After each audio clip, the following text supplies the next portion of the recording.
नमस्ते मित्रांनो, know everything चॅनलमध्ये आपले हार्दिक स्वागत. कृपया अधिक माहितीसाठी माझा चॅनल सबस्क्राईब करा, तसेच नोटिफिकेशनसाठी बेल आयकॉनवर क्लिक करा.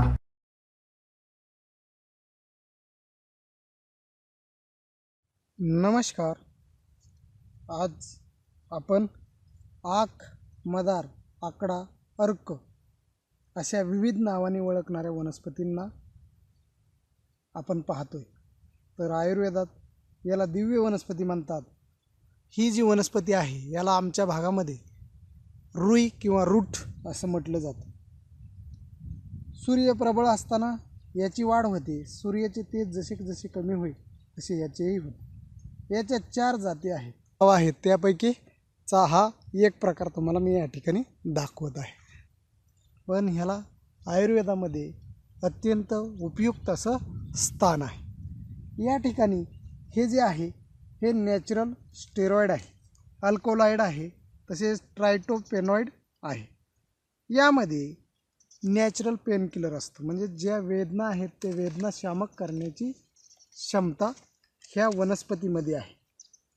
तर सर्वात महत्त्वाचा उपयोग ह्याचा म्हणजेच सांधेदुखी, आर्थ्रिटिस म्हणजेच कंबरदुखी, एडी यांच्या वेदना, म्हणजेच आपल्या ज्या स्नायूंच्या वेदना असतील त्या वेदना, मांसपेशीच्या वेदना व हाडांच्या वेदना कमी करण्यासाठी उपयुक्त आहे. याच्याविषयी एक सावधानता आपण अशी बाळगली पाहिजे की याचं जे दूध आहे त्याचा आणि डोळ्यांचा संबंध यायला नको.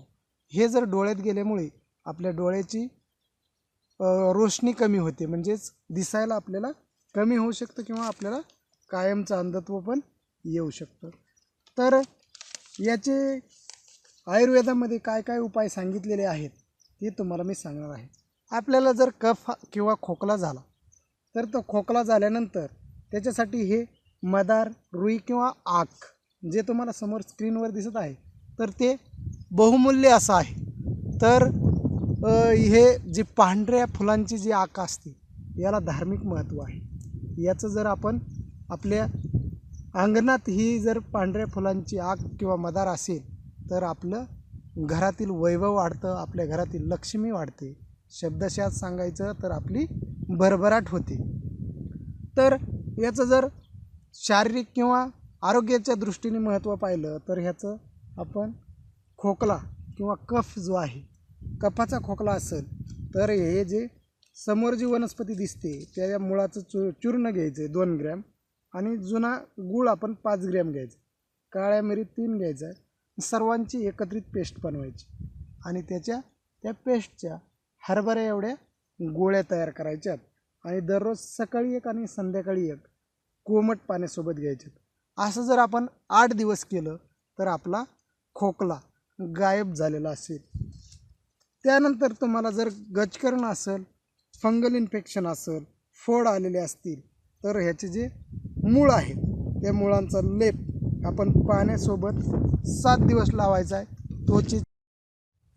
त्वचेचे सर्व विकार नाहीसे झालेले आपल्याला दिसते. तुम्हाला जर श्वसनाचे विकार असतील तर श्वसनाच्या विकारासाठी मुळांना आपण जे मूळ आहेत ते गुळासोबत त्याचं सेवन करायचं. श्वसनाचे विकार तुमचे नाहीसे झालेले तुम्हाला दिसतील. त्यानंतर तुमच्या शरीरावर जर सूज आलेली असेल तर ती सूज घालवण्यासाठी मुळांचे चूर्ण खायचं आहे आणि त्यामुळे तुमच्या शरीरावरील सूज कमी होण्यास मदत होईल. तुम्हाला जर दमा असेल, प्लिया असेल तर आपण याचे 50 पानं घ्यायचे आणि 50 ग्रॅम सैंधव मीठ घ्यायचे आणि हे एकत्र वाटून घ्यायचं आहे. आणि मोठा त्या मापाचा आपण एक स्टीलचा डबा घ्यायचा आहे किंवा लोखंडी डबा घ्यायचा आहे आणि तो डबा बंद करायचा आहे, म्हणजे हवा बंद करायचा आहे.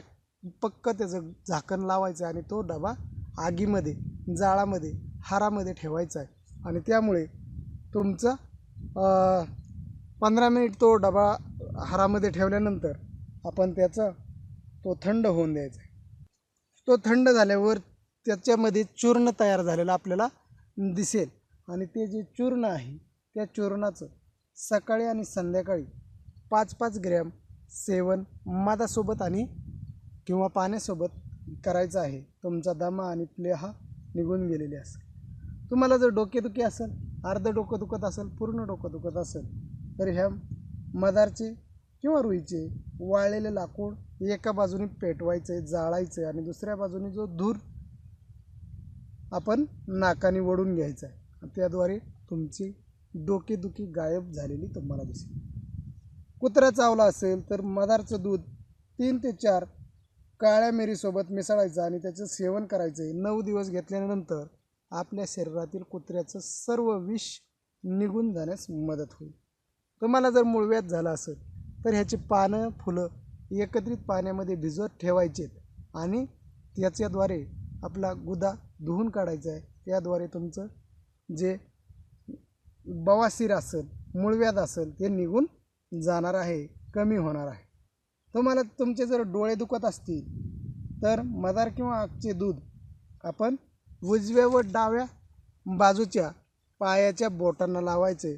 त्याद्वारे तुम्हाला डोळ्यांची जी प्रॉब्लेम्स आहेत ते सर्व सॉल्व झालेले असते. एक महत्त्वाचा आणि जिव्हाळ्याचा शेवटचा विषय आहे तो म्हणजे तुम्हाला जर टक्कल पडलं असेल, डोक्यावरचे केस गेले असतील किंवा शरीरावरचे कोणत्याही भागावरचे केस गेले असतील तरी तुम्हाला परत आणायचे असतील तर या वनस्पतीचं जे दूध आहे त्याच्याद्वारे आपण डोक्याला मालिश करायची. 15 दिवस मालिश केल्यानंतर तुम्हाला केस येणार आहेत. तर मित्रांनो, याविषयीचे सविस्तर वेगवेगळे व्हिडिओ मी तर टाकणारच आहे. हा एकत्रित व्हिडिओ तुमच्यासाठी मी घेऊन येत आहे. तुम्हाला जर हा व्हिडिओ आवडला असेल तर तुम्ही लाईक करा. काही त्रुटी वाटत असेल तर कमेंट्समध्ये लिहा. तसेच तुम्हाला गरजू मित्रांना व्हॉट्सॲप किंवा फेसबुकच्या माध्यमातून तो शेअर करू शकता. नो एव्हरीथिंग चॅनल सबस्क्राईब करायला मात्र विसरू नका. नवीन विषयासह नवीन व्हिडिओसह लवकरच हजर होत आहे. तोपर्यंत टेक केअर. Bye bye.